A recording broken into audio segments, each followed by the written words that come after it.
I want to quote one of the best presidents we've ever had, the late, great Ronald Reagan. And he was giving a speech, and he said, the worst thing that you could ever hear is that, hi, I'm from the government, and I'm here to help. Well, I may work for a government entity, but I do think I have a few things I could help you with today.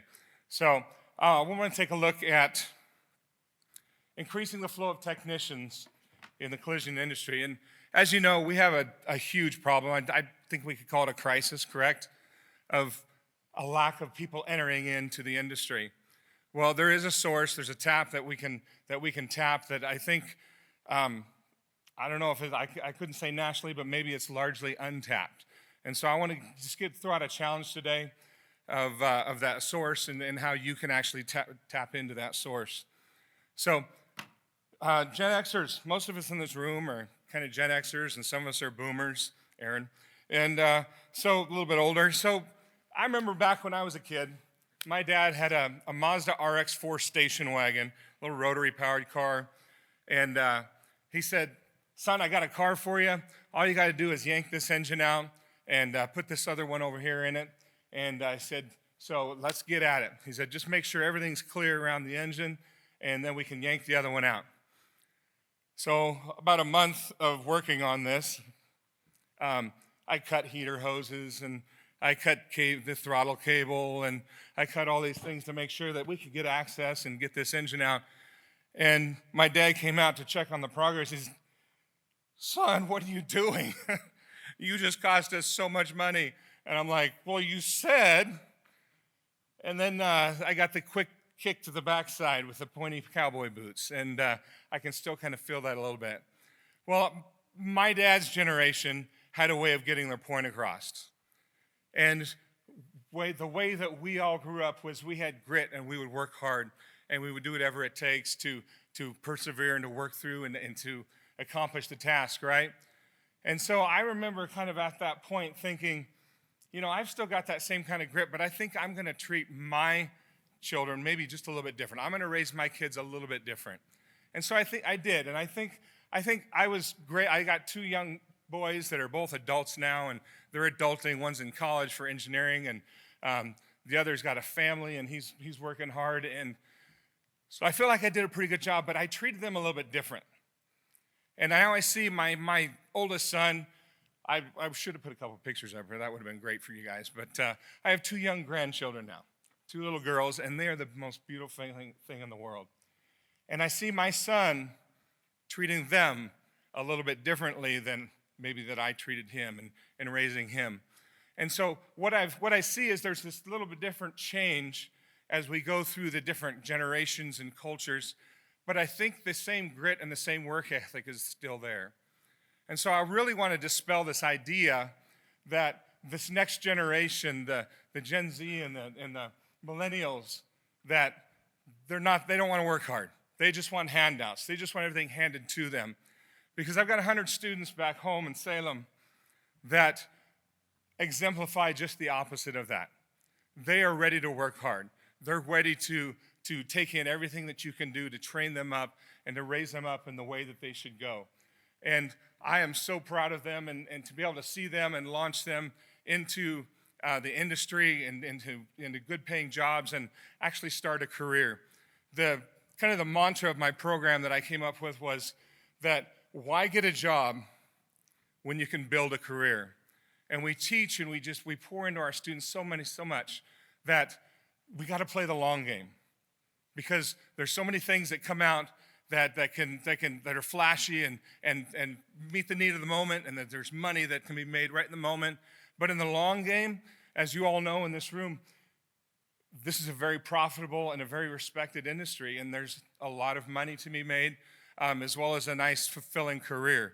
And so it's not that these young people that are coming in are lazy or that don't want to work hard. They're just different, and they want to be treated different. So here's what they want. And I shared this with some of my seniors before I left.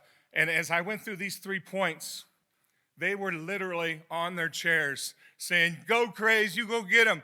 Because this is exactly how they do feel. They want to be valued.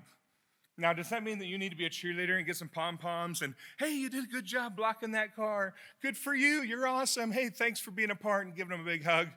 It's not necessarily that kind of value.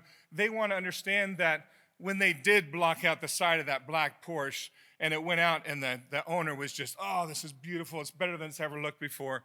They do want that recognition that, yeah, I was a part of that. I did that, or you did that, and you did a great job on that. So they want to be valued. They want to have an understanding that they are valued in your team. So they want to be a part of a culture. And I honestly could probably just put a hyperlink right here to the K&M collision. I think they've got culture nailed. Honestly, hats off. That is absolutely amazing what they're doing. I don't know if he's still here, but that's amazing. They want to be a part of a culture. This generation is so divided more than ever because they want to belong to something. And so there's so much with technology and the reach that they have visually and impact with social media.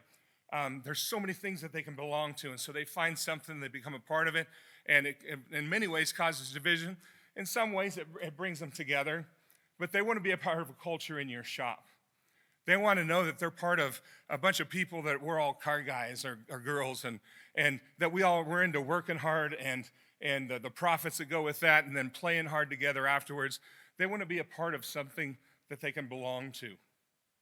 That's the culture that they're looking for, something that they can belong to. And I hate to say it, and maybe I'll never get invited back for saying this again, but they want comparable wages. And by comparable wages, I'm not saying that you need to start them out at $25 an hour, green, not knowing anything, just right off the street. But they do want to be compensated, to be honest.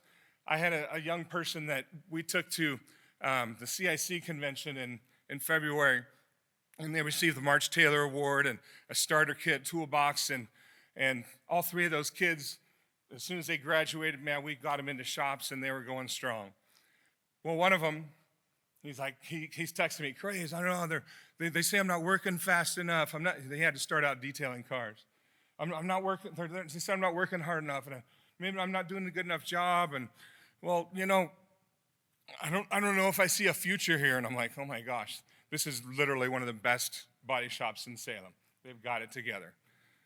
And I'm like, hey, hang in there, dude, play the long game. Play the long game, at least commit for a year. I get a text a couple weeks later, hey, Crays, Winco, which is a grocery store, they're offering me $24 an hour. I'm like, are you kidding me? I'm like, play the long game, play the long game. So, sure enough, he quits the job. He's working at Winco. And I told him, you know, in 10 years, you're going to be making maybe $26 an hour, maybe $28 an hour.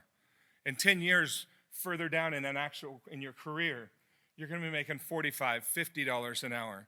You got to play the long game. But I hate to say it, but there's so much flashy of this instant money that's going on. And even when we hear about what they did in California, mandating $20 an hour for fast food workers, we're going to have to pony up a little bit to entice them in. Does that mean just give them the money? No, you need to set up a reward system so that they bring that value to your business, to your shop. But you've got to do something to keep them there. And I hate to say it, but for all of us, we do this for the money. We do it for the satisfaction as well, but the money is that thing that solidifies it. So we're going to have to do something to address the wage discrepancy there between that and so many other the quick fix jobs that are out there. I believe that there needs to be an alignment. And so here's how we do this. How are you going to get these students and increase that flow? We understand what they want and what they need, but how are you going to capture them and get them into your shop? We have middle school students who come through in our program, in our shop, and we let them spray some water out of a paint gun on a car, and they kind of get all big and wide-eyed. And I always make sure and take time to step out and I talk to these young people. And I'm already identifying in middle school students. And keep in mind, in my program, we only have juniors and seniors, so there's a couple years in between before they can make it to our program. But I ask them, how many of you are into technology? And all their hands go up, if we can get them off their phone. And then I ask them, how many of you are like into cars? You really like cars? And then what's your favorite car? And most of their hands go up.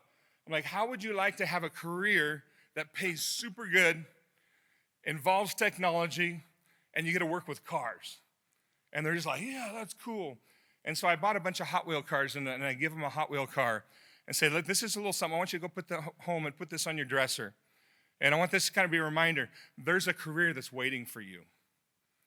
And so if we can capture them in middle school, get them into either a mechanic program or an auto body program. As we know, there's very few auto body programs compared to mechanic programs in high schools around the nation. But if we can align that, get them from middle school into high school, and then it translates into getting them into the workforce. And how does that happen? You see this banner for White's Collision. They're a small MSO in the Salem area. And April and Josh are great people, amazing, doing amazing things, very cutting edge. April is in our program anytime I ask. She's there. She'll talk to him about management. She'll talk to him about a CSR rep. She'll talk to him about estimating or efficiency or the hours that their technicians get. What's it look like? What's a day in the life look like? She comes to our job fair every year. And she's vocal, and the kids see her, they know her face, and that's who they want to work for. So it's hard to actually find a job, a position in their organization because they have very long-term employees that have worked there, 17, 20 years, a lot of them. But the few that have opened up on that entry level, she's gobbled up our students. She now has 5 students, about 3 shops, and one remote shop. Has gobbled up 5 of our students that are working for a 6th that he just moved back east with his family. So we'll discount that as a loss. But those relationships for them equaled employees. And they're good employees. They're happy with our students. They're way above anybody coming off the street. And so those relationships are going to equal employees. So what you end up with is, you like this guy? Is you end up with, by investing that time, by being available, being there, you find yourself a moldable young person who's ready to learn, who's ready for you to train them up. You're getting somebody who's energetic. They're young and energetic. Let's face it, the older we get, the less of the manual labor we want to do. And then we get uncorrupted. They don't have the bad habits. They don't have the baggage to bring in with them. So you're getting the cream of the crop. You're getting top-notch students that are absolutely ready to work and ready to work hard. I would stand behind any of our students and say those are the major benefits of reaching into a program. So here's the charge to you. We do our best to hand them to you on a silver platter, and I'll kind of speak for auto body programs and mechanic programs around the nation. We do our best to hand them to you. But if you want the best of the best, we need you to be involved in our program. I'm not after your money. I'm after your time. I'm after your input. I'm after those relationships so that our students understand how important that they can be in their organization. And so I want to just ask a question real quickly, just poll. How many of you are active in a local high school? A few of you? That's awesome. Amazing. How many of you, I want to ask you to answer this, but how many of you know the instructor's name? You know it off there. That's great. That's awesome. So has that actually benefited you? Have you hired people out of these programs? I think that's the biggest source that we can tap right now. I know poaching from other shops, it's not productive, it's not sustainable. We've got to actually come to the source and get those young people and get them aligned and bring them into the industry that way. Thank you very much.